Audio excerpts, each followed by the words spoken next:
హెబ్రీయులకు రాసిన పత్రిక 6వ అధ్యాయం 9 నుండి 20 వచనం వరకు చదువుకున్నాం.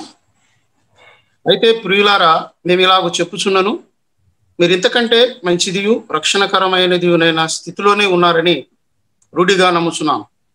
మీరు చేసిన కార్యమును మీరు పరిశుద్ధులకు ఉపచారం చేసి ఇంకను ఉపచారం చేయుచుండుట చేత తన నామమును బట్టి చూపిన ప్రేమను మరచుటకు దేవుడు అన్యాయస్తుడు కాడు. మీరు మందులు కాక విశ్వాసము చేతను ఓర్పు చేతను వాగ్దానములను స్వతంత్రించుకొనిన వారిని పోలి నడుచుకున్నట్లుగా మీలో ప్రతి వాడును మీ నిరీక్షణ పరిపూర్ణమగు నిమిత్తము మీరు ఇదివరకు కనుపరిచిన ఆసక్తిని తుదమట్టుకు కనుపరచవలనని అపేక్షించుచున్నాం.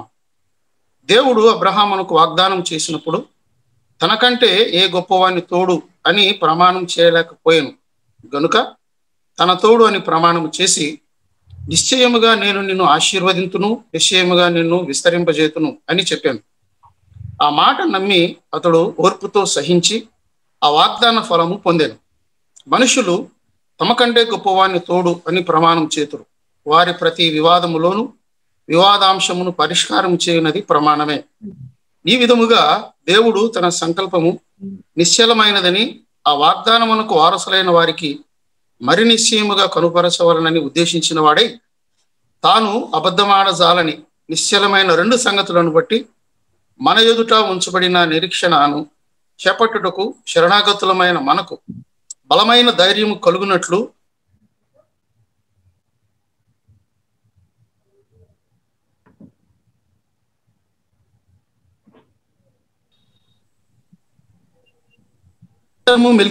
క్రమము చొప్పున ప్రధాన యాజకుడైన యేసు అందులోనికి మనకంటే ముందుగా మన పక్షమున ప్రవేశించాడు.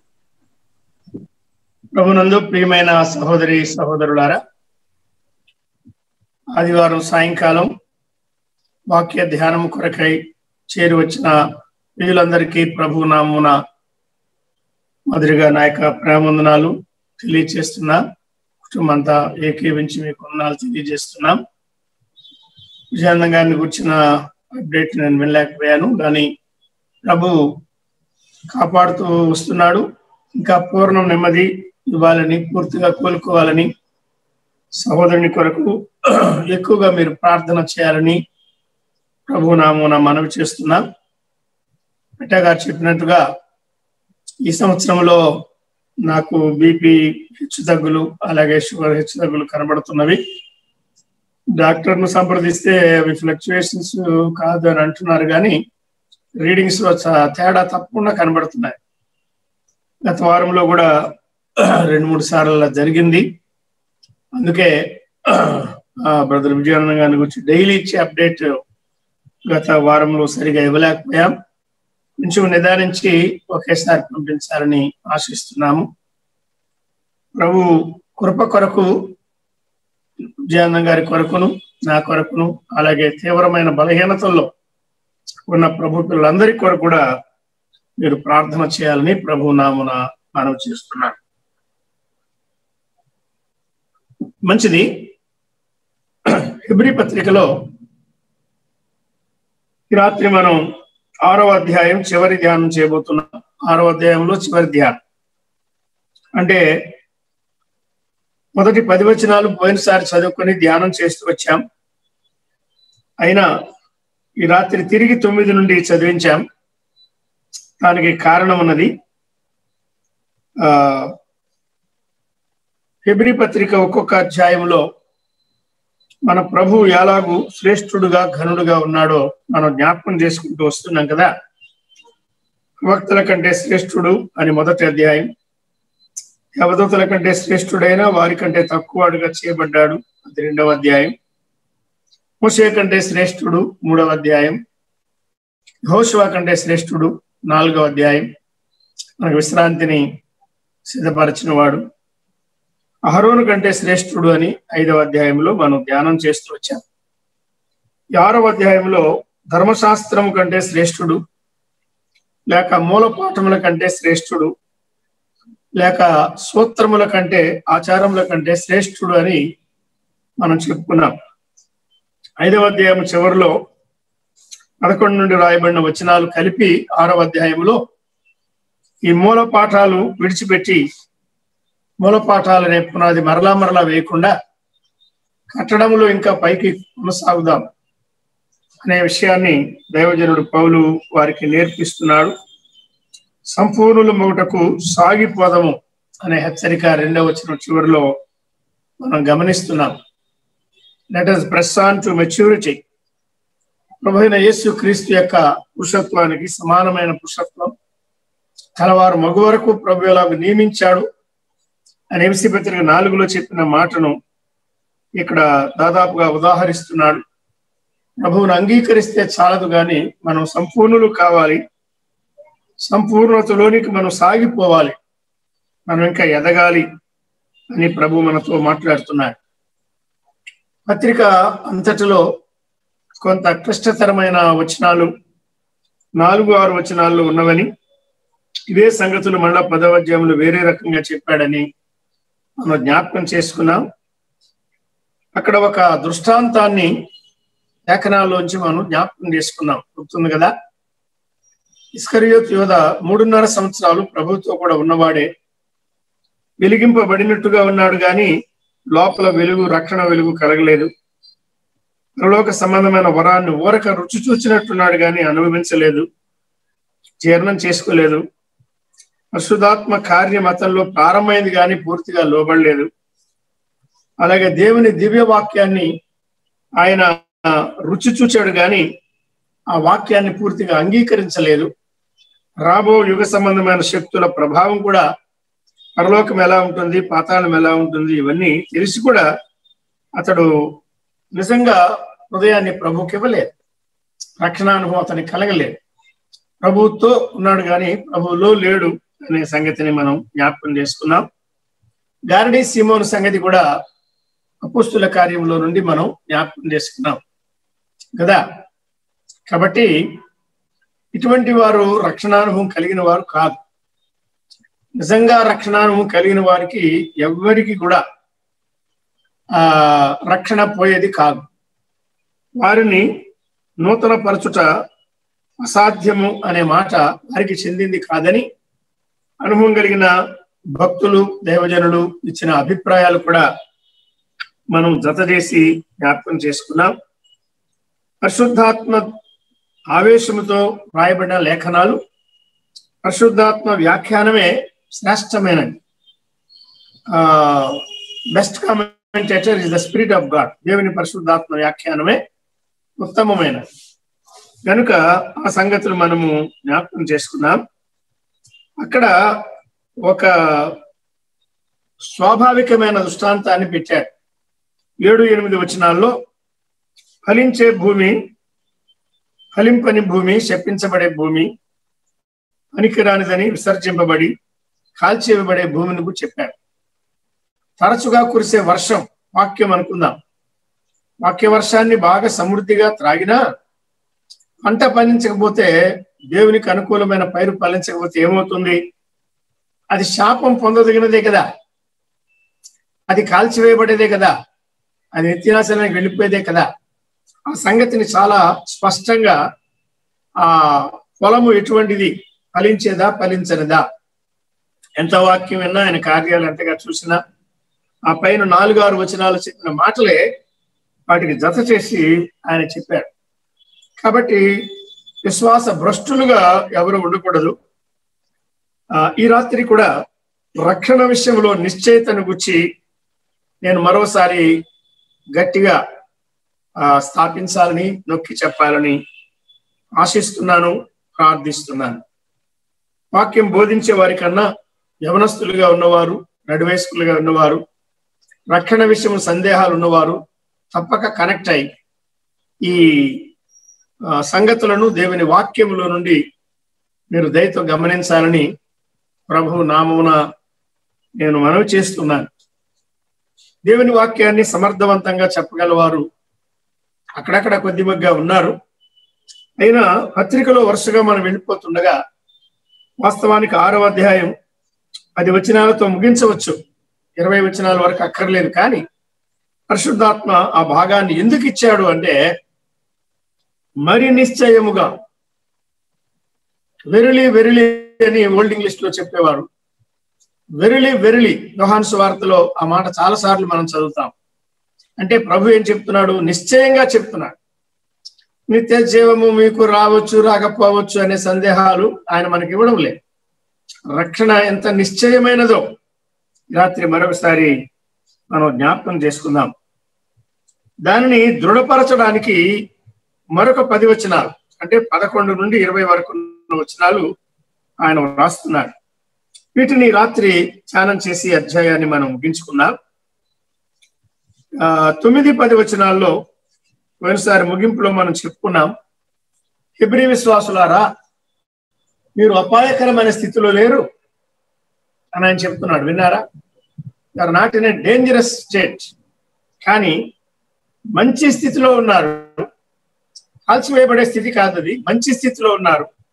అంటే దేవునికి అనుకూలమైన పైరులు ఫలించే స్థితిలో మీరున్నారు, ఆశీర్వాదం పొందే స్థితిలో మీరున్నారు అని ఆయన చెప్తున్నాడు. పనికిరాని దాన్ని విసర్జింపబడే స్థితి కాదు, శాపం పొందే స్థితి కాదు, కాల్చివేయబడే స్థితి కాదు. అవి మనం బాగా అర్థం చేసుకుందాం.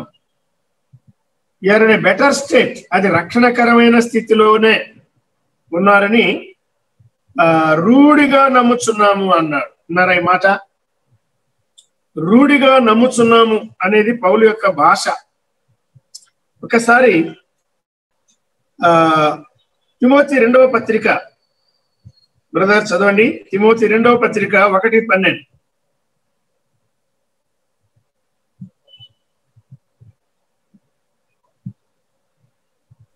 ఈ హేతువు చేత ఈ శ్రమను అనుభవించడానికి గాని నేను నమ్మిన వారిని ఎరుగుదును గనుక సిగ్గుపడను. నేను ఆయనకు అప్పగించిన దానిని రాబోచున్న ఆ దినం వరకు ఆయన కాపాడగలడని రూఢిగా నమ్ముచున్నాను. అన్నారా మాట? రూఢిగా నమ్ముచున్నాను అన్నాడు. హెబ్రీ విశ్వాసులకు రక్షణ ఉంటుందో ఊడిపోతుందో అని చెప్పడం లేదు.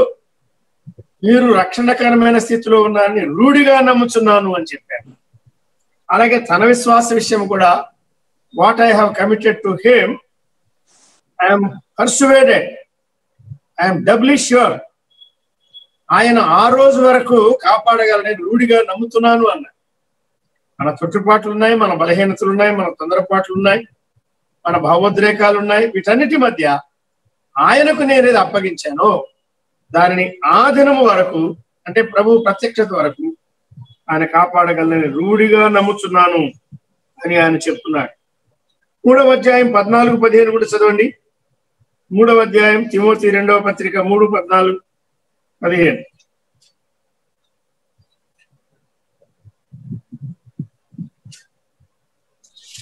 క్రీస్తు యేసునందు ఉంచవలసిన విశ్వాసము ద్వారా రక్షణార్థమైన జ్ఞానము నీకు కలిగించుటకు శక్తిగల పరిశుద్ధ లేఖనములను బాల్యము నుండి నీవు ఎరుగుదు గనుక నీవు నేర్చుకొని రూఢి అని తెలుసుకున్నవి ఎవరి వలన నేర్చుకుంటేవో ఆ సంగతి తెలుసుకొని వాటి యందు నిలకడగా ఉండు. దేవుని వాక్యం కూడా అది రూఢిగా లేదు అని చెప్పడం లేదు. ఆ పరిశుద్ధ లేఖనాలంటే 66 గ్రంథాలు రూఢి అని నీవు నేర్చుకున్నావు, తెలుసుకున్నావు, అట్లా నిలకడగా ఉండు అని హెచ్చరిస్తున్నాడు దైవజనుడు, తండ్రి వంటి పౌలు. రోమాపత్రికలో కూడా 2 వచనాలు మనం చదువుకున్నాం. ఇక మిగతా మీరే ఆలోచన చేయండి, జతపరచండి. రోమాపత్రిక 14వ అధ్యాయం 14వ వచనం 14.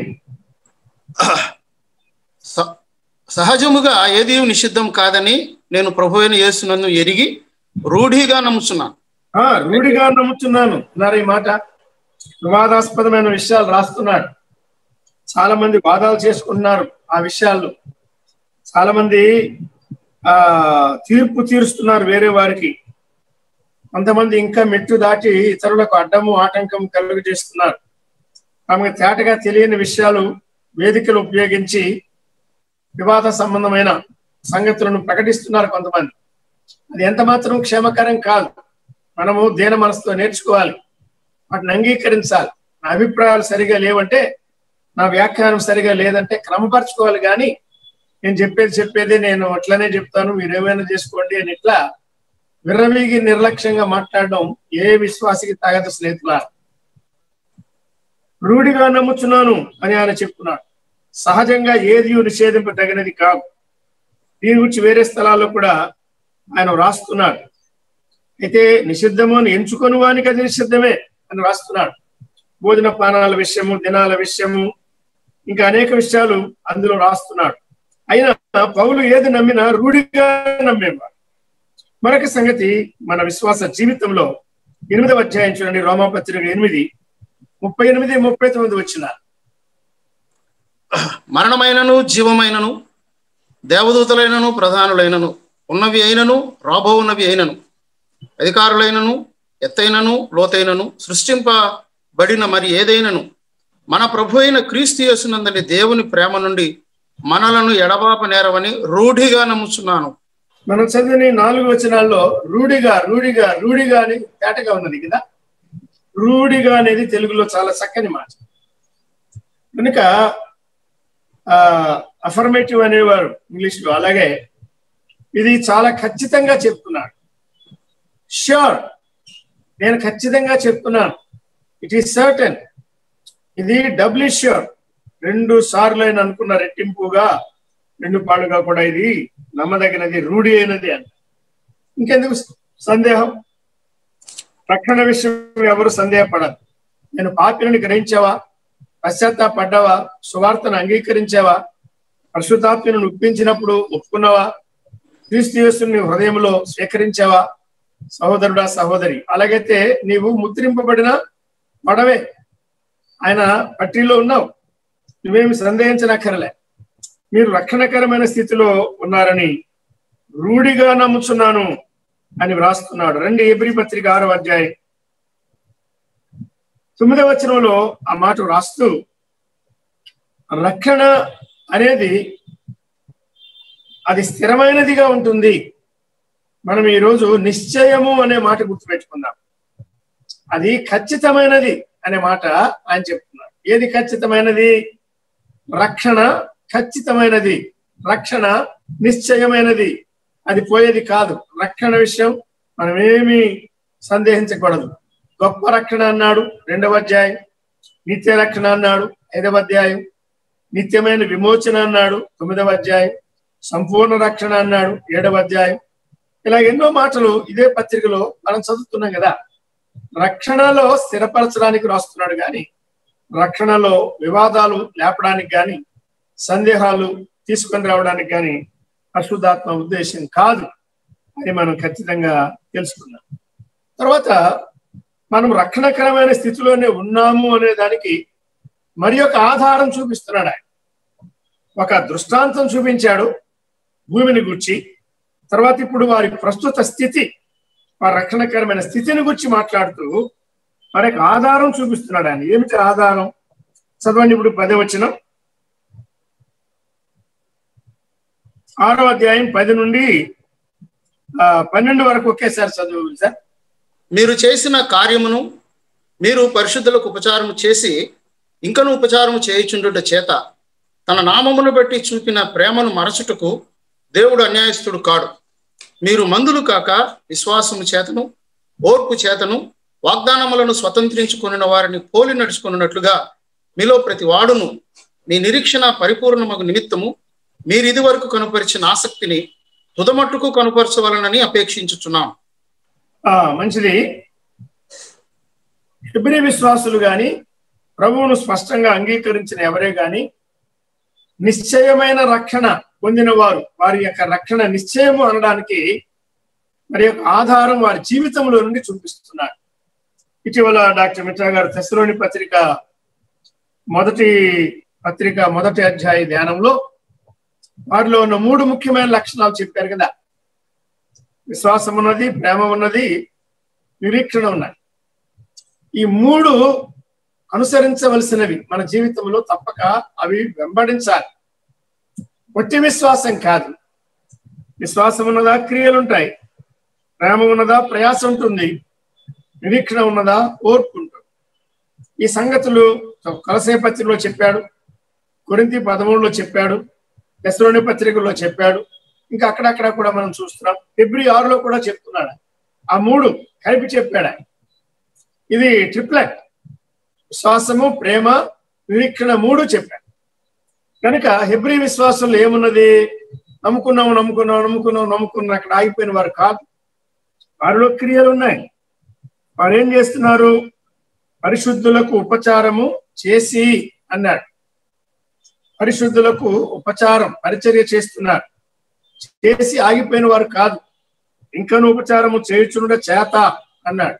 ప్రేమను చూపిస్తున్నారు వారు కదా. విశ్వాసం ఉన్నది, ప్రేమ ఉన్నది, అది వారి క్రియలలో వారు ప్రత్యక్షపరుస్తున్నారు. తర్వాత నిరీక్షణ అని కూడా చెప్పాడు. వారిలో ఓర్పు ఉన్నది అని రాశాడు. మీ నిరీక్షణ పరిపూర్ణమగు నిమిత్తం మీరు ఇది వరకు కనపరచిన ఆసక్తిని తుదమట్టుకు కనపరచవలనని అపేక్షించుచున్నాము అన్నాడు. ఈ సంగతిని మనం జాగ్రత్తగా ఆలోచిస్తే విశ్వాసముతో మన జీవితం ఆగిపోదు. విశ్వాసం ఉండాలి, దానికి తగిన క్రియలు ఉంటాయి. ప్రేమ ఉండాలి, దాన్ని అనుసరించిన ప్రయాసం ఉంటుంది. నిరీక్షణ ఉండాలి, దాన్ని అనుసరించి ఓర్పు ఉంటుంది. ఇవి ఎంతవరకు కొనసాగాలి? ఆ మాట గమనించండి. తుదమట్టుకు అన్నాడు, విన్నారా? రక్షణ విషయంలో భద్రత అనేది ప్రభు చేతిలో ఉన్నది, బాధ్యత మనకిచ్చాడని మనం విన్నాం. బాధ్యత మనకున్నది, జాగ్రత్త కూడా మనకున్నది. కాబట్టి మనం ఏం చేయాలి? కాపాడుకోవాలి. మురికివి ఆయన రక్తములో ఉదికి పవిత్రపరిచాడు. మురికి కాకుండా కాపాడుకోవాల్సిన భద్రత లేక బాధ్యత, నన్ను నేను భద్రం చేసుకోవాల్సిన జాగ్రత్తలు ఇవన్నీ నాకే ఇచ్చాడు ఆయన, నీకే ఇచ్చాడు కదా. కనుక చివరి వరకు కాపాడుకోవాలన్నాడు. చదవండి, హెబ్రీ పత్రిక 3వ అధ్యాయం 6లో ఏం చెప్పాడు? 2వ భాగం, 3వ అధ్యాయం 6 2వ భాగం. ధైర్యమును నా నిరీక్షణ వలని ఉత్సాహము తుదమట్టుకు స్థిరముగా చేపట్టినట్లా మనమే ఆయన ఇల్లు. ఎప్పటి వరకు స్థిరముగా చేపట్టాలన్నాడు, తుదమట్టుకు అన్నాడు. విన్నాదా? చిల్దయండి, ఆరంభిస్తే సరిపాలా, తుదమట్టుకు స్థిరంగా చేపట్టాలి అని చెప్పాడు. అలాగే 15వ వచనం 2వ భాగం, ప్రతిదినము ఒకరికొకడు, 3వ అధ్యాయం 15, ప్రతిదినము ఒకరికొకడు బుద్ధి చెప్పుకొనుడు. ఏలయనగా మొదట నుండి మనకున్న దృఢ విశ్వాసము, విశ్వాసం ఉన్నది, దృఢ విశ్వాసము అంతము మట్టుకు గట్టిగా చేపట్టినలా క్రీస్తులో పాలివారమై ఉందుము. ఆలోచించారా? అంతము మట్టుకు గట్టిగా చేపట్టాలి అని అక్కడే మనం గమనించి వచ్చాం. మర్చిపోకూడదు వాటి. ఇక్కడ కూడా 6వ అధ్యాయంలో ఏమంటున్నాడంటే, మీ రక్షణ ఖాయమైనది, మీ రక్షణ నిశ్చయమైనది, నిశ్చయమైన రక్షణ, ఎ వెరీ ష్యూర్ సాల్వేషన్. ఎందుకు అంటే మీలో విశ్వాసం ఉన్నది, ప్రేమ ఉన్నది, నిరీక్షణ ఉన్నది, వాటిని అనుసరించిన క్రియలు ఉన్నవి అని ఆయన చెప్తున్నాడు. 6:12 మనం చదువుకున్నట్టుగా ఇది వరకు మీరు కనుపరిచిన ఆసక్తి చివరి వరకు, మీ విశ్వాస యాత్ర చివరి వరకు కనుపరచవలని మేము అపేక్షించుచున్నాము అన్నారు. మీరు రక్షణకరమైన స్థితిలో ఉన్నాను నమ్ముచున్నాము, గురుడిగా నమ్ముచున్నాము. నమ్ముచున్న మేము అపేక్షిస్తున్నాం అన్నారు. ఏమని అపేక్షిస్తున్నాం? మీరు ఆసక్తిలో ఇంకా తీవ్రపడాలి. ఈ ఆసక్తిని కొన్ని దినాలే కాదు, కొన్ని సంవత్సరాలే కాదు, కొంతకాలమే కాదు, తుదా మట్టుకు లేక అంతము వరకు స్థిరముగా చేపట్టాలి అని కనీసం 3 స్థలాల్లో ఆయన హెచ్చరిస్తున్నారు. ఇవి ఎవరిలో ఉన్నవో వారి రక్షణ ఏమాత్రం కూడా తప్పిపోయేది కాదు. అది మనం జ్ఞాపకం చేసుకుందాం. మంచిది. ఇప్పుడు ఈ 3 లక్షణాలు, ఏ 3 లక్షణాలు? విశ్వాసము, ప్రేమ, నిరీక్షణ. దీనికి దృష్టాంతంగా పాత నిబంధనలో వచ్చి ఆయన అబ్రహామును కోరుకున్నాడు. చదువుకున్నాం చూడండి, 13వ వచనం, 6వ అధ్యాయం 13. దేవుడు అబ్రహామునకు వాగ్దానం చేసినప్పుడు తనకంటే ఏ గొప్పవాని తోడు అని ప్రమాణం చేయలేకపోయింది గనుక తన తోడు అని ప్రమాణం చేసి నిశ్చయముగా నేను నిన్ను ఆశీర్వదింతును, నిశ్చయముగా నిన్ను విస్తరింపజేతునని చెప్పాడు. ఆ మాట నమ్మి అతడు ఓర్పుతో సహించి ఆ వాగ్దాన ఫలము పొందాడు. చాలు. ఇప్పుడు అబ్రహామును గురించి కొద్ది నిమిషాలు మనం ఆలోచించేద్దాం, జ్ఞాపకం చేసుకుందాం. అతడు దేవుని నమ్మెను అన్నాడు కదా, అది అతనికి నీతిగా ఎంచబడెను అన్నాడు కదా. అబ్రహాము క్రియాపూర్వకంగా నీతిమంతుడిగా తీర్చబడలేదు. ఇస్సాకును అర్పించడం ద్వారా నీతిమంతుడు కాల. అతడు దేవుని నమ్మెను, అది అతనికి నీతిగా ఎంచబడెను అన్నాడు. విశ్వసించిన వాడు ఏం చేశాడు? క్రియ చేశాడు. తాను ఎక్కువగా ప్రేమించే కుమారుని, వృద్ధాప్యంలో పుట్టిన కుమారుని, స్వతంత్రురాలి ద్వారా శారా ద్వారా కలిగిన ప్రేమ కుమారుని బలిగా అర్పించాలి అంటే ఏమాత్రం వెనుక చేయకుండా వెళ్ళిపోయాడు. క్రియాపూర్వకమైన విశ్వాసం అబ్రహాములో మనం చూస్తున్నాం. అదే సమయంలో అబ్రహాములో ప్రేమ ఉన్నది, పరిచర్య ఉన్నది కదా. ఆదికాండం 22లో ఇస్సాకును బలిగా అర్పించిన సంగతి రాస్తున్నాడు. ఆదికాండం 18లో ఆయన గండవేళ 3 మనుషులు కనబడగా, ప్రభువా దాటిపోవద్దు, మీ దాసుని దాటిపోవద్దు అని చెప్పి ఆహ్వానించి కొంచెం ఆహారం తెస్తానని చెప్పి చక్కని ఆతిథ్యం ఇచ్చారు. శారా, పనివారు వారందరి సహకారంతో చక్కని ఆతిథ్యం ఇచ్చారు. ప్రేమ మాటల ప్రేమ కాదు, ప్రేమ పలుకులతో సరిపెట్టుకునేది కాదు, ప్రేమ క్రియాపూర్వకమైనది. కనుక మనం పరిచర్య చేయడం, ఆతిథ్యం ఇవ్వడం, ప్రభు నామమున చేర్చుకోవడం, ఖర్చు పెట్టడం, మన ఇల్లు తెరవడం, ప్రభు పిల్లలకు పరిచర్య చేయడం, దీని ద్వారా ప్రేమను మనం రుజువు చేయాలి. హెబ్రీ విశ్వాసంలో ప్రేమ ఉన్నదా? ఉన్నది.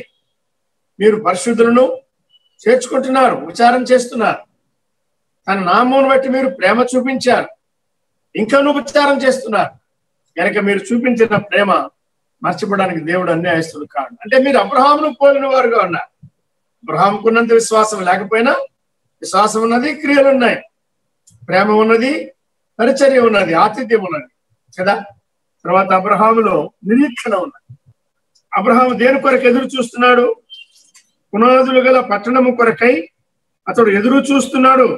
11:10లో తర్వాత మనం చదువుతాం. ఆయన నిరీక్షణ కల్దీల ఊరు అనే పట్టణం మీద కాదు. దేవుడు దేనికి శిల్పిగా, నిర్మాణకుడిగా ఉన్నాడు? ఆ దేశము కొరకు ఎదురు చూస్తున్నాడు, ఆ రాజ్యము కొరకు ఎదురు చూస్తున్నాడు, ఆ పట్టణము కొరకు ఎదురు చూస్తున్నాడు. ప్రభు సిద్ధపరిచిన స్థలాల కొరకై పరలోక సంబంధమైన దేశం, శ్రేష్టమైన దేశము కొరకు ఆయన ఎదురు చూస్తున్నాడు. ఆదికాండం 14లో 318 మంది యవనస్తులను తన దగ్గర పెట్టుకొని వారిని పోషిస్తున్నాడు, వారికి ఎన్నో సంగతులు నేర్పిస్తున్నాడు, తయారు చేస్తున్నాడు. యుద్ధము కొరకే వారిని తయారు చేస్తున్నాడు. అబ్రహాములో విశ్వాసం ఉన్నది, ప్రేమ ఉన్నది, నిరీక్షణ ఉన్నది, ఇంకెన్నో లక్షణాలు ఉన్నాయి. అబ్రహాం యొక్క దృష్టాంతం మొదటి భాగం 8 వచనాల్లో ఇస్కరియో దృష్టాంతం చెప్తున్నాడు. అంటే లేఖనాలు లేదు, మనం జ్ఞాపకం చేసుకున్నాం. నమ్మినట్టుగా అనుకోవచ్చు కొంతమంది, కానీ అతను నమ్మలేదు. అందుకే అతను నాశన పుత్రుడని, దొంగ అని, ద్రోహి అని, తన చోటికి పోవడానికి వెళ్ళిపోయాడని అతను వచ్చి రాయబడి. అటువంటి వారం కాకుండా మనం స్పష్టంగా సువార్త అంగీకరించాం, ప్రభు మార్గాల్లో సాగుతున్నాం, రక్షణ నిశ్చయమైనది అని ఆయన రుజువు చేస్తున్నాడు. ఫలించే భూమిగా ఉన్నాం. అది ఒక దృష్టాంతం చెప్పాడు. వారి స్థితిని గురించి ఆయన జ్ఞాపకం చేస్తున్నారు. మీరు రక్షణకరమైన స్థితిలో ఉన్నారు. వారి అనుభవ జీవితం చెప్తున్నారు. ఏమిటి అనుభవ జీవితం? 3 వారిలో ఉన్నాయి. విశ్వాసం ఉన్నది, ప్రేమ ఉన్నది, నిరీక్షణ ఉన్నది. అబ్రహాములో ఉన్న లక్షణాలు వీరిలో కూడా ఉన్నట్టుగా కొంత స్థాయిలో, ఇన్ లిటిల్ మెజర్ అంటారు, కొంత స్థాయిలో వారిలో ఉన్నట్టుగా మనం గమనిస్తున్నాం. ఇక్కడ ఏం చెప్పాడంటే 2 విషయాలు దీనికి జత చేస్తున్నాడు ఆయన. ఏమని? వాగ్దానము, ప్రమాణము అన్నాడే 13 వచనం. ఊరికే చూడండి అలా కంటితో. వాగ్దానము, ప్రమాణం అన్నాడు. ఏమని? వాగ్దానాలు ఉన్నాయి. దేవుడు వాగ్దానం చేశాడు అంటే తప్పక నెరవేర్చేవాడు, అంతే కదా. ఆయన వాగ్దానమే చాలు. వాగ్దానము, ఆయన వాక్కును దానంగా చేస్తున్నాడు. వాగ్దానం చేశాడంటే ఆ వాగ్దానాలు ఖచ్చితమైనవిగా ఆయన అందిస్తున్నాడు. బ్రదర్ ఒక వచనం చదవండి. కొరింథీ 2వ పత్రిక 1వ అధ్యాయం 20వ వచనం. కొరింథీ 2వ పత్రిక 1వ అధ్యాయం 20వ వచనం. దేవుని వాగ్దానములు ఎన్ని అయినను అవన్నీ క్రీస్తునందు అవునన్నట్టుగానే ఉన్నవి గనుక మన ద్వారా దేవునికి మహిమ కలుగుటకై అవి ఆయన వలన నిశ్చయములై ఉన్నవి. విన్నారా మాట? అవి నిశ్చయములై ఉన్నవి అని రాస్తున్నారు. ఈ రాత్రి మనం ఆలోచించేది ఏమంటే నిశ్చయమైన రక్షణ. మన రక్షణలో ఏ సందేహం లేదు. నిశ్చలమైనది, నిశ్చయమైనది, ఖచ్చితమైనది. Verily verily I say unto you అన్నట్టుగా ఉన్నది మాట. ఆయన ఖచ్చితంగా చెప్తున్నాడు. ఎందుకు మనం అధైర్యపడాలి? ఎందుకు సందేహపడాలి? అనవసరమైన సందేహాలు మనం పెట్టుకోవద్దు.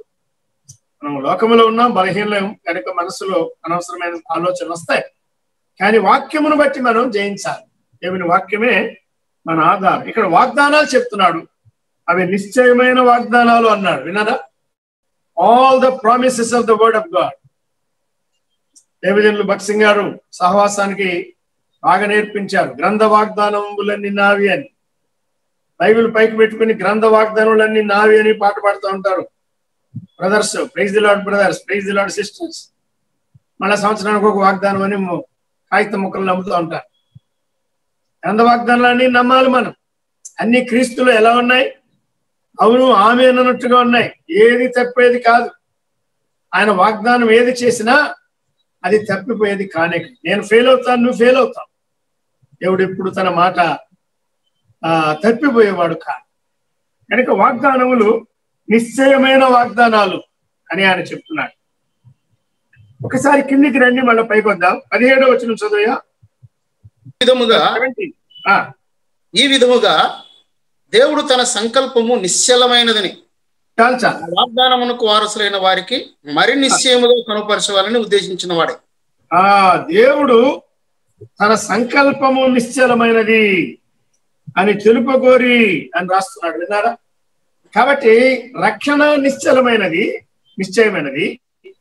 వాగ్దానాలు నిశ్చయమైనవి. ఆయన సంకల్పము నిశ్చలమైనది. విన్నారా? The plan of God most assuredly అంటారు. అంటే ఖచ్చితంగా ఆయన జరిగిస్తాడు.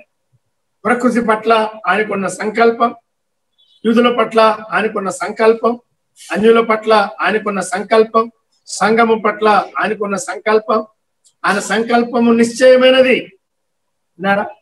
రక్షణ నిశ్చయం, వాగ్దానాలు నిశ్చయం, సంకల్పం నిశ్చయం. ఇంకెందుకు మనం భయపడాలా? నిశ్చయమైనది, నిశ్చయమైనది అని ఎవరు చెప్తున్నారు? అబద్ధమాడజాలని దేవుడు చెప్తున్నాడు. విన్నారా? తీతుపత్రిక ప్రారంభంలో చెప్పాడు కదా, అబద్ధమాడనారని దేవుడు అంటున్నాడు. విన్నారా? అనువుడు అబద్ధం ఆడేవాడే, కానీ దేవుడు అబద్ధం ఆడతాడా? ఆయన అబద్ధం ఆడేవాడు కాడు. సంఖ్యాకాండానికి రండి. బిలాము చెప్పిన మాట ఒకసారి మనం 23వ అధ్యాయంలో జ్ఞాపకం చేసుకుందాం. చాప్టర్ 23, 23, 19. దేవుడు అబద్ధమాడుటకు ఆయన మానవుడు కాడు. అబద్ధమాడుటకు ఆయన మానవుడు కాడు అన్నాడు. విన్నారా? బిలాము అబద్ధం ఆడవచ్చు కానీ దేవుడు అబద్ధం ఆడాడు. అబ్రాహాము నవ్వాడు, నీకు కుమారుని ఇస్తానయ్యా అంటే నవ్వాడు. నాకేంటి కుమారుడు ఏంటి వయసులో? శారా కూడా నవ్వింది, కానీ నీవు నవ్వేవంటే నేను నవ్వలేదన్నది. విన్నారా? అబద్ధమే చెప్పారులే, కానీ ప్రభు వారికి నవ్వు కలుగజేశారు. అబద్ధం మాటకు ఆయన మానవుడు కాడు అన్నాడు. మనం నమ్మే ప్రభు ఎటువంటి వాడంటే నిశ్చయమైన దేవుడు ఆయన. ఆయన నిశ్చయమైన ప్రభు. ఆయన సంకల్పము నిశ్చలమైనది, రక్షణ నిశ్చయమైనది, వాగ్దానములు నిశ్చయమైనవి. ఆయన మనకు ఏది చెప్పినా అది ఖచ్చితమైనది అని ఆయన చెప్తున్నాడు. ఎందుకు ఇంతగా చెప్తున్నాడంటే హెబ్రీ విశ్వాసులకున్న రక్షణకరమైన స్థితి ఉన్నదే, అది ఏమాత్రం సందేహించవలసింది కాదు అని చెప్పడానికి ఆ మాటలు ఆయన రాస్తున్నాడు. అబ్రహాము దృష్టాంతాన్ని తీసుకుని ఆయన మాట్లాడుతున్నాడు. అయితే మీరు ఏం చేయాలి? ఏం చేయాలి? 15వ వచనం మళ్ళా చదువుదాం. 6:15. ఆ మాట నమ్మి అతడు ఓర్పుతో సహించి ఆ వాగ్దాన ఫలం పొందాను. విన్నారా? చిన్న మాట ఇది. ఆ మాట నమ్మి అన్నాడు. ఎవరు? అబ్రహాము నమ్మాడు. మనం నమ్మలేకపోతున్నాం. ప్రభువుని నమ్ముతున్నాం, వాగ్దానం నమ్మలేకపోతున్నాం. అవునా? ప్రభు నమ్ముతున్నాం కానీ ప్రభు చేయగలడని నమ్మలేకపోతున్నాం. విశ్వాస విషయంలో సందేహము లేని వారుగా ఉండండి. దమస్కుడు అన్ని విషయాల్లో అస్థిరుడుగా ఉంటాడని రాస్తున్నాడు యాకోబు. కనుక తన మనస్సులో తాను రూఢి చేసుకోవాలా. తాను విశ్వసించిన దాని విషయంలో సందేహపడకుండా రూఢి చేసుకోవాలి అని ఆయన చెప్తున్నాడు. ప్రభువు చిత్తము, ప్రభువు ఉద్దేశాలు వాటిని మనం మార్చలేం. కానీ మనము నమ్ముట అనేది కూడా దేవుని వాక్యంలో చెప్పాడు కదా. మనం నమ్మే కొలత ఉంటుంది. అది అవివేకమని కాదు. It's not blind faith. అది అవివేకం అని కాదు. కానీ ప్రభువు చేయగలడు అని నమ్మడంలో తప్పేమిటి? ప్రభు చేయలేడా? ప్రభు చేస్తా. మందులు చేయలేనివి, వైద్యులు చేయలేనివి ప్రభు చేస్తా. మనం నమ్మి దాని ఫలము పొందడం అదొక అనుభవం. It's an experience. విన్నారా? విశ్వాసాన్ని నేనేమి తక్కువ చేసి మాట్లాడడం లేదు. మీరందరూ విశ్వాసం గలవారే. కానీ మన విశ్వాసంలో కొలతలు ఉంటాయి, తేడాలు ఉంటాయి. కొందరు చాలా గట్టిగా నమ్ముతారు. వర్షం పడాలా అని ప్రార్థన చేయడానికి మీటింగ్కి వెళ్తున్నారు.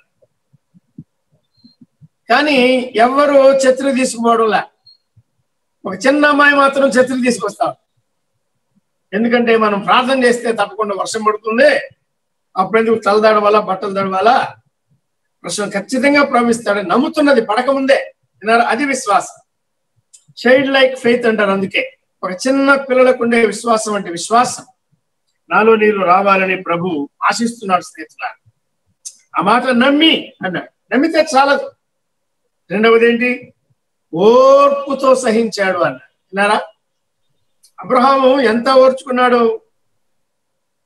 25 సంవత్సరాలు ఓర్చుకున్నాడు. బయలుదేరినప్పుడు, వాగ్దానం చేసినప్పుడు 75 సంవత్సరాలు. అంతే కదా? ఆదికాండం 12. ఇస్సాకును కన్నప్పుడు 100 ఏండ్ల వాడు అన్నాడు. మధ్యలో ఒకసారి విసిగిపోయాడు.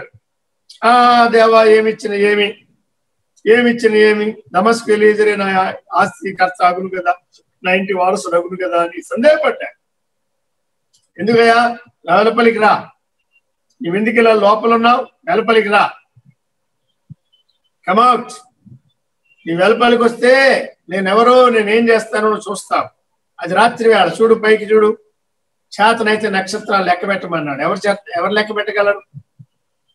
నీ సంతానం అలాగా ఉన్నాడు. అప్పటికి ఆయనకి వాగ్దాన పుత్రుడు పుట్లా. ఉన్నారా? అది ఆదికాండం 15. ఆయన వాగ్దానం చేసింది ఆదికాండం 12. ఆయన ఇచ్చింది ఎప్పుడు? 100 ఏండ్ల వయసులో ఇచ్చాడు. 18లో ఆతిథ్యం ఇచ్చిన తర్వాత మీదటికి మళ్ళా నేను వస్తా, శారాకు కుమారుడు అని చెప్పాడు. ఆ ప్రకారమే జరిగింది. అవన్నీ మనకు తెలిసిన విషయాలు. ఆ ఇచ్చిన కుమారుని బలిగా అర్పించమని కోరాడు. మళ్ళా 22 అంటే 22 ముందే ఇచ్చాడు. ఆ కుమారుని ఇచ్చాడు. 21 అబ్బాయి పెరుగుతున్నాడు.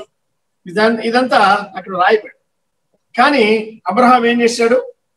ఓర్పుతో ఏమిస్తాడులేయా, దేవుని మాటలే నమ్మడానికి ఏముందిలేయా అని చెప్తాడులేయా అని అనుకుంటారు చాలా మంది. లేదు, మనం నమ్మాలి. నమ్మితే, నమ్ముట నీ వలన అయితే నమ్మువానికి సమస్తం సాధ్యమే. ఉందా మీ బైబిల్లో? బైబిల్లో ఉందా? ఉన్నది. అనుభవంలో ఉందా? బైబిల్లో ఉంది అందరికీ. అనుభవం లేదు వాళ్ళకి, చాలా మందికి లేదు. ఏం లేదు బ్రదర్, ఏం చెప్తాం? జరిగాక చూద్దాం. అది అసలైన విశ్వాసం కాదు, బలమైన విశ్వాసం. అబ్రహాము విశ్వాసంలో మనకి చాలా మంచి మాదిరిగా ఉన్నాడు. నిరీక్షణకు ఆధారం లేనప్పుడు అతను నిరీక్షణ కలిగి నమ్మేనని రాయబడి, సందేహింపక అని రాశాడు. విశ్వాసం వలన ఆయన బలము పొందెను. రోమాపత్రిక 4 ఈ మాటలన్నీ రాశాడు. కాబట్టి మనం విశ్వాసంలో ఎదగాలి. ఆయన చెప్పిన వాక్యం నమ్మాలి, ప్రభువును నమ్మాలి, యేసుక్రీస్తును నమ్మాలి, వాక్యము నమ్మాలి, వాగ్దానము నమ్మాలి. ఓర్పుతో మనం సహించాలి, ఎదురు చూడాలి. వెయిటింగ్ పేషెంట్లీ ఇక్కడే ఉంది మనకి. డాక్టర్ దగ్గరికి వెళ్తే మనకి ఇంకా ఇంటర్వ్యూ రాలేదని మనం కనిపెట్టలేం. గంటలు కనిపెట్టాలి కొన్నిసార్లు. అవునా? అతడు ఓర్పుతో సహించాడు. అందువల్ల వాగ్దాన ఫలము పొందెను అని వ్రాస్తున్నాడు. వాగ్దాన ఫలము పొందెను అని వ్రాస్తున్నాడు. దేవుని సంకల్పము నిశ్చలమైనది, మనం గమనిస్తున్నాం. ఆయన అనుగ్రహించిన రక్షణ నిశ్చలమైనది, నిశ్చయమైనది, నిశ్చలము నిశ్చయం అంతా ఒకటే అని, ఖచ్చితమైనది అని ఏమి సందేహించాల్సిన అవసరం లేదు. వారి జీవితంలో విశ్వాసము, ప్రేమ, ఓర్పు వాటిని అనుసరించిన క్రియలు ఉన్నాయి కనుక మీరు ఖచ్చితంగా మీరు ఇది వరకు కనపరచిన ఆసక్తిని తులమట్టుకు కనపరచండి. మీరు మాత్రం రక్షణకరమైన స్థితిలోనే ఉన్నారు అని చాలా ఖచ్చితంగా ఆయన మాట్లాడుతున్నారు. నిశ్చయమైనవి రెండు చెప్పాడు ఇక్కడ. ఏం చెప్పాడు? వాగ్దానము, ప్రమాణము. వాగ్దానము, ప్రమాణము. వాగ్దానమే చాలా అసలు. But additionally is giving us an oath. దేవుని ప్రమాణము అనేది ఎంత గొప్పది. అక్కడ ప్రమాణము అనే మాట రాస్తున్నారు. అవునా? నేను చదువుతాను. 18వ వచనం ముగింపులో, మన ఎదుట ఉంచబడిన నిరీక్షణను చేపట్టుటకు శరణాగతులమైన మనకు బలమైన ధైర్యము కలుగునట్లు వినండి, ప్రమాణము చేసి వాగ్దానమును దృఢపరచెను అన్నాడు. ప్రమాణము నిశ్చయమైనదే, వాగ్దానము నిశ్చయమైనది. ముందేం చేశాడు? వాగ్దానం చేశాడు. తర్వాత ఏం చేశాడు? ప్రమాణం చేశాడు. ఎవరి తోడని ప్రమాణం చేశాడు? దేవుడి కంటే గొప్పవాడు లేడు కదా. అందుకే ఏమనంటే, ఆయనకన్నా గొప్పవాడు లేడు కనుక ఆయన తన తోడు అని ప్రమాణము చేసి అని రాశాడు. తన తోడు అని ప్రమాణం 2 సార్లు రాశాడు. ఆ మాట 13లో చెప్పాడు, మళ్ళా 14లో చెప్తున్నాడు. ఏమని ప్రమాణం చేశాడు ఆయన? In blessing I will bless the, in multiplying I will multiply the. అంటే నేను నిన్ను నిశ్చయముగా ఆశీర్వదిస్తాను అన్నాడు. ఇక్కడ 2 ఉన్నాయి. ఆయన ఆశీర్వాదం నిశ్చయమైన ఆశీర్వాదం. దేవుడు దీవిస్తే అది నిజమైన దీవెన. ఆయన విస్తరింప చేస్తే అది నిశ్చయమైన విస్తరణ అంతే. ఐ విల్ మల్టిప్లై ది అంతే. ఒంటిగాన్ని ఆకాశ నక్షత్రాల వంటి సంతానంగా, ఇసుకరేణుల వంటి సంతానంగా దేవుడు విస్తరింప చేశాడంటే మోస్ట్ అష్యూరెడ్లీ, అంతేగా ఖచ్చితంగా ఆయన ఆశీర్వాదం నిశ్చయమైనది, ఆయన విస్తరణ నిశ్చయమైనది. ఆయన ద్వారా కలిగే ఫలము, విస్తరణ, అభివృద్ధి అది నిశ్చయముగా అని చెప్తున్నాడు. ఈ మాట ఆదికాండం 22లో చెప్పాడు. ఒక్కసారి అక్కడికి వెళ్ళి మనం చదువుకున్నాం. ఇస్సాకు అర్పించబడ్డాడు అంటే అబ్రహాము హృదయ ప్రకారం. తర్వాత ప్రభువు మాట్లాడుతున్నాడు. ఆదికాండంలో చూడండి 22వ అధ్యాయం. ఆదికాండం 22వ అధ్యాయం 17వ వచనం చూడండి. నేను నిన్ను ఆశీర్వదించి ఆకాశ నక్షత్రముల వలెను సముద్ర తీరమందలి ఇసుక వలెను నీ సంతానమును నిశ్చయముగా విస్తరింపచేసేదను. అంటే ఒక్కసారే చెప్పాడు కానీ రెండుకి కలిపి చెప్పాడు. నిశ్చయముగా ఆశీర్వదించును, నిశ్చయముగా విస్తరింపజేసేదను. ఇది కొత్త నిబంధనలో తేటగా రాశాడు. కాబట్టి ఆదికాండం 22:17, హెబ్రీ పత్రిక 6:14 ఇక్కడ 2 సార్లు రాస్తున్నాడు. ఒక పాదములో ఒకసారి, మరొక పాదములో ఒకసారి. 2 లైన్స్ 2 సార్లు చెప్తున్నాడు. నిశ్చయముగా నేను నిన్ను ఆశీర్వదిస్తాను. దావీదు ప్రార్థన చేస్తున్నాడు, దేవా నీవు ఆశీర్వదిస్తే అది ఎన్నటికీ ఆశీర్వదించబడినది అన్నాడు కదా. మనుషులు ఆశీర్వదించవచ్చు కానీ అది ఆశీర్వాదం కాదు. మనుషులేమి ఆశిస్తారు, వాళ్ళు ఆశీర్వదించేవారు కాదు. శాపగ్రస్తుడైన మానవుడు ఏం ఆశీర్వాదం ఇవ్వగలడు? పాపంలో పుట్టిన మానవుడు ఎవరిని దీవించగలడు? మీరు వచ్చి మా పిల్లల్ని దీవించి వెళ్ళాలి, మమ్మల్ని దీవించి వెళ్ళాలని ఊరగా మర్యాదగా అంటారు కానీ మర్యాదలో ఉన్న మూఢనమ్మకాలే తప్ప వాస్తవం కాదు. ఆశీర్వదించేవాడు ప్రభు, ఆశీర్వాదములకు మూలం ఆయన, దీవెనకర్త ఆయన. కనుక నిశ్చయముగా నేను ఆశీర్వదిస్తానన్న ఆయన సంకల్పము నిశ్చలమైనది, రక్షణ నిశ్చయమైనది, వాగ్దానములు నిశ్చయమైనవి, ప్రమాణము అంటే ఆయన తోడు అని చెప్తున్నాడు. ఆకాశం తోడు, భూమి తోడు, యెరూషలేము తోడు, ఆ తోడు ఈ తోడు ఏమి లేదు. ఆయన తనకంటే గొప్పవాడు లేడు గనుక తన తోడు అని ప్రమాణం చేసి, అంటే అబ్రహాముకు నమ్మిక కలగడం, మన రక్షణ ఎంత ఖచ్చితమైనదో చెప్పడానికి ఆయన మాటలు ఉపయోగిస్తున్నారు. కనుక మనం ఏం చేయాలి? సంకల్పాలు నిశ్చయమైనవే, వాక్యము వాగ్దానము నిశ్చయమైనదే, ఆయన ప్రమాణము నిశ్చయమైనదే, రక్షణ నిశ్చయమైనదే. కనుక ఓర్పుతో సహించి ఆ ఫలాన్ని మనం పొందాలి అని వ్రాస్తున్నారు. 17-18 వచనాలు చదవండి. తర్వాత 19-20 కూడా జ్ఞాపకం చేసుకొని రక్షణ ఎంత నిశ్చయమైనదో మనం ధ్యానం చేసి ముగించుకుందాం. ఈ విధముగా దేవుడు తన సంకల్పము నిశ్చలమైనదని, ఆ వాగ్దానమునకు వారసులైన వారికి మరి నిశ్చయముగా కనుపరచవలనని ఉద్దేశించిన వాడై, తాను అబద్ధమాడజాలని నిశ్చలమైన 2 సంగతులను బట్టి మన ఎదుట ఉంచబడిన నిరీక్షణను చేపట్టుటకు శరణాగతులమైన మనకు బలమైన ధైర్యము కలుగునట్లు ప్రమాణము చేసి వాగ్దానమును దృఢపరిచాను. నిశ్చయమైన 2 సంగతులు అన్నాడే. సంకల్పము అది నిశ్చయమైనదే, రక్షణ అది నిశ్చయమైనదే. కానీ ఇక్కడ నిశ్చయమైన 2 సంగతులు అంటే, ఒకటి వాగ్దానము, రెండవది ప్రమాణం. ఆయన వాగ్దానము, రెండవది ప్రమాణం. ఇవి నిశ్చయమైన సంగతులు, నిశ్చలమైన సంగతి. వీటికి చలనము లేదు అనే భావములు ఆయన రాస్తున్నారు. వీటికి చలనము లేదు, తిరుగులేదు. ఆయన చెప్పాడంటే ఇంకేం కావాలి? అసలు ఆయన సంకల్పమే నిశ్చయమైనది, రక్షణ నిశ్చయమైనది. దానికి ఆధారాలు వారి జీవితంలో 3 లక్షణాలు చెప్పాడు. అబ్రహామును దృష్టాంతంగా తీసుకుని మన ఎదుట ఉంచాడు. అతడు వాగ్దానాన్ని నమ్మి ఓర్పుతో సహించి వాగ్దాన ఫలము పొందినవాడు అని ఆయన మన ఎదురుపెట్టి రాస్తున్నాడు. దేవుడు వాగ్దానం చేశాడు. ఆయన వాగ్దానములు నిశ్చయములు, అన్ని క్రీస్తులో నిశ్చయములు, ప్లస్ ఆయన చేసిన ప్రమాణం. నా తోడు అన్నాడే, నిశ్చయముగా అని తన తోడు అని ప్రమాణం చేశాడే, ఆయన మాట ఇచ్చాడు. ఆ ప్రమాణం అది నిశ్చయమైనది అన్నాడు. నిశ్చయమైన ఆశీర్వాదం, నిశ్చయమైన విస్తరణ లేక అభివృద్ధి, 6 విషయాలు నిశ్చయమైనట్టుగా వాటిలో అంతవరకు మనం గమనిస్తున్నాం. ఇక మరొక దాన్ని ఇక్కడ జ్ఞాపకం చేసుకుని మనం ముగించుకుందాం. చూడండి, ఈ 2 సంగతులను బట్టి మన ఎదుట ఉంచబడిన నిరీక్షణను, విశ్వాసము ప్రేమ కలిగి మన ఎదుట ఉంచబడిన నిరీక్షణ ఉన్నది కదా. ప్రభు వస్తాడని, అక్కడికి వెళ్తామని, పరలోకమే స్థిరము, వెళ్ళదాం శ్రేష్ఠ దేశం నిజమని పాట పాడుతున్నాం కదా. వెళ్ళుదుము వెళ్ళము, వెళ్ళుదుము వెళ్ళము అని కాదు మన పాట. వెళ్ళేదాం శ్రేష్ఠ దేశం నిజం, ఖచ్చితంగా.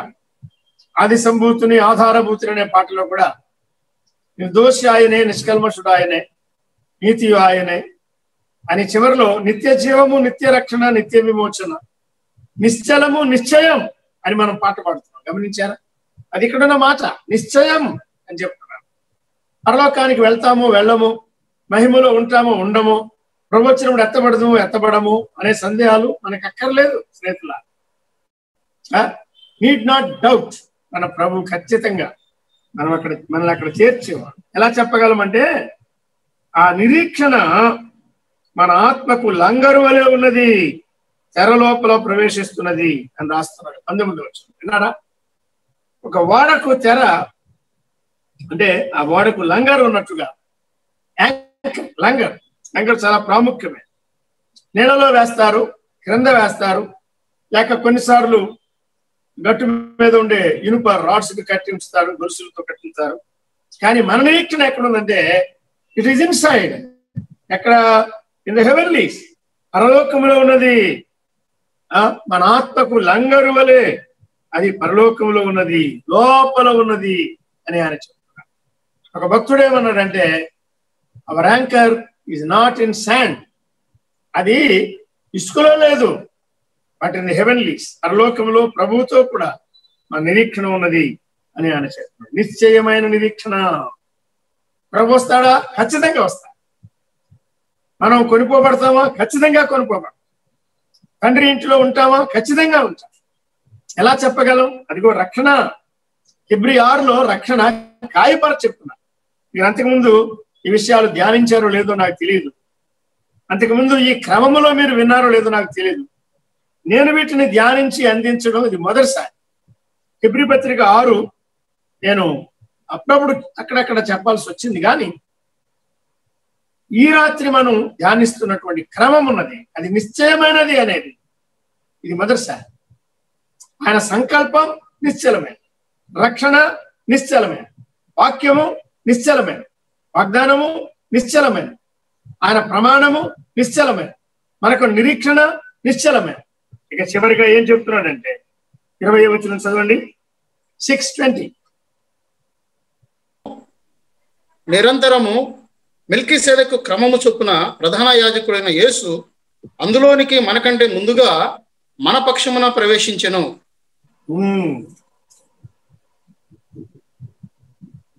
ఆ లోపలికి అంటే తండ్రి అయిన దేవుడున్న ఉన్నత లోకానికి, అందులోనికి లోపలికి మనకంటే ముందుగా ప్రవేశించాడు అన్నాడు. అంటే అర్థం ఏంటి? తర్వాత మనం ప్రవేశిస్తాం. మనకు ముందుగా, మనకంటే ముందుగా అని వెళ్ళాడు అంతే. అవర్ ఫోర్ రన్నర్ అంటారు. మనకంటే ముందుగా వెళ్ళాడు. అతని మనల్ని ఎవరు ఫోర్ రన్నర్స్ గా లేరు. కానీ ప్రభువు మనకంటే ముందుగా నంబర్ 1 తండ్రి సన్నిధికి వెళ్ళిన వాడు ఆయన వెళ్ళాడు అంటే అదే గ్యారంటీ మనకి. మన ప్రభువు వెళ్ళాడు కనుక మనం కూడా వెళ్తాం. ఆయన ఎక్కడున్నాడో మనం ఎక్కడ ఉంటాం. ఆయన ఉన్న స్థలంలో మనం ఉంటాం. నా రక్షణ ఉంటుందో పోతుందో, ఉంటుందో పోతుందో అని ఎందుకయ్యా సందేహం? ఎవరు కలిగిస్తున్నారా సందేహం? నీకే నీ ఆలోచన వల్ల, నీ మనసులో ఉన్న బలహీనత వల్ల కలుగుతున్నదా? అదాయపడదు. వాక్యం చదువు. Hold on to the word of God. This must be our base. ఇది మన ఆధారంగా ఉందా? మీ విశ్వాసము మనుష్య జ్ఞానాన్ని ఆధారం చేసుకుని ఉండకూడదని చెప్తున్నాడు కదా. కనుక ప్రభు వెళ్ళాడు, అదే మన గ్యారెంటీ. అతని మందంలో దీనికి ఒక చక్కని దృష్టాంతం చెప్పాడు. పంట పండినప్పుడు పంటంతా ఇక్కడే మిగిలిపోతుంది, కానీ యాజకుడు వెళ్ళి మొదటి పన మాత్రం కోసి దాన్ని తీసుకుని వెళ్ళి దేవుని సన్నిధిలో అల్లాడింపబడు అర్పణగా అర్పిస్తాడు. అంటే అర్థం ఏంటంటే ఈ పన వచ్చింది, దీని తర్వాత మిగతా పంట పొలంలో చాలా మిగిలిపోయింది, అంతా వస్తుంది అని. అలాగే మొదటి పనగా, ప్రథమ ఫలంగా మృతుల్లోంచి లేపబడి మన ప్రభు అయిన యేసుక్రీస్తు తండ్రి సన్నిధికి వెళ్ళిపోయారు. That itself is a guarantee that we will be with him. అర్థమవుతుందా? హల్లెలూయా, ప్రభువు స్తోత్రం. ప్రభువా, నాకు మర్మాలు తెలియకపోయినా, వచనాలు గుర్తు లేకపోయినా, నీవు వెళ్ళావు, నీవు ఉన్నావు, నేను కూడా నీతో ఉంటా, నన్ను ఇక్కడ నీ విడిచిపెట్టవయ్యా, నీకు స్తోత్రం అని ప్రభువును ఆరాధించాలి, స్తుతించాలి. కానీ ఏమో ఏమో ఏమో ఏమో అని సందేహించకూడదు స్నేహితుల. అందులోనికి మనకంటే ముందుగా మెల్కీసెదెకు క్రమం ప్రకారంగా ఉన్న మన ప్రధాన యాజకుడు ప్రవేశించాడు అని రాస్తున్నాడు. విన్నారా? తెరలోపల అనే సంగతిని మనం గమనిస్తున్నప్పుడు 19:20 ప్రవేశం, నిశ్చయమైన ప్రవేశం, మోస్ట్ ష్యూర్ ఎంట్రీ. ఎక్కడ? పరలోకం. విన్నారా? ఢిల్లీలో మనకి ప్రవేశం లేదు, పార్లమెంట్ లో.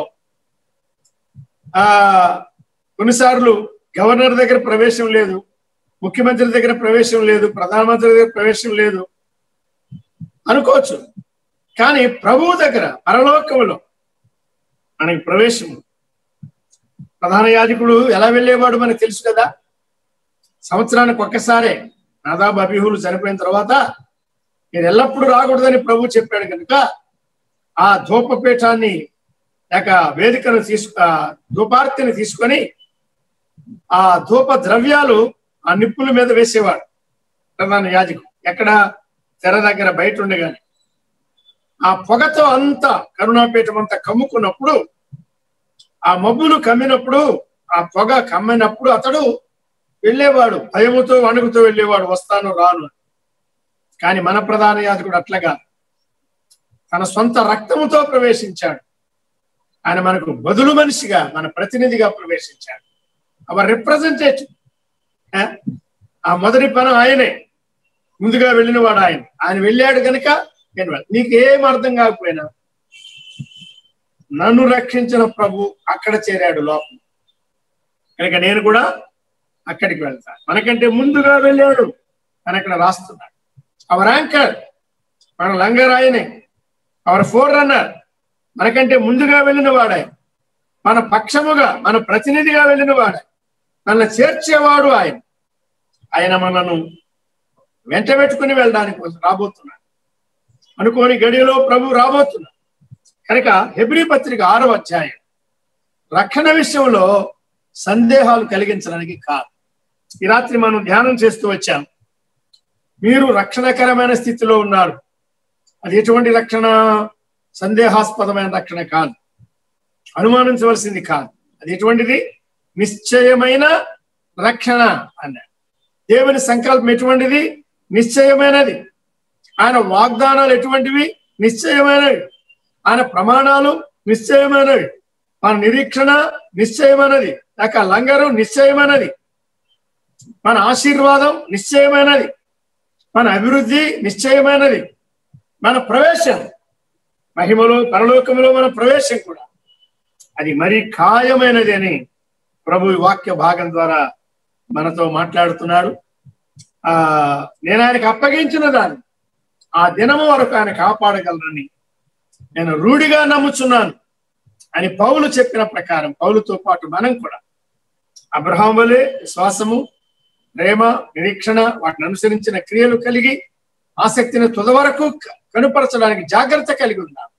అయితే రక్షణ విషయంలో ఏమాత్రము సందేహాలు లేకుండా విన్న వాక్యాన్ని అనుసరించి ముళ్ళ తప్పలు గచ్చ తీగలు కాకుండా ప్రభువుకు అనుకూలమైన పైరు ఫలిస్తూ ఏదో ఇస్కరియోతు వలె కాకుండా, యారడిసీమును వలె కాకుండా అబ్రహామును పోలి వాగ్దానము స్వతంత్రించుకునేవారు విశ్వసించి నిరీక్షణ కలిగి ఓర్పు కలిగి ప్రభు మహిమ కొరకే మనం సాగుదాం. మనం పరలోకంలో ఉంటామో ఉండమో అని సందేహించకండి. ప్రభు వెళ్ళాడు అంటే తప్పకుండా ఆయన వెంట మనల్ని తీసుకుని వెళ్తాడు. ఆయన ఉన్నాడు, మనం ఉంటాం. ఆయన మనం తీసుకుని వెళ్ళడానికే రాబోతున్నాడు. ఈ వాక్య సంబంధమైన సత్యములను, వివరణను హృదయపూర్వకంగా అంగీకరించి ప్రభువును స్తుతించాలని, సందేహపడకుండా సందేహపడే వారి విశ్వాసాన్ని ఇంకా బలపరిచే వారిగా ఉండాలని ప్రభు నామమున మనవి చేస్తున్నాను.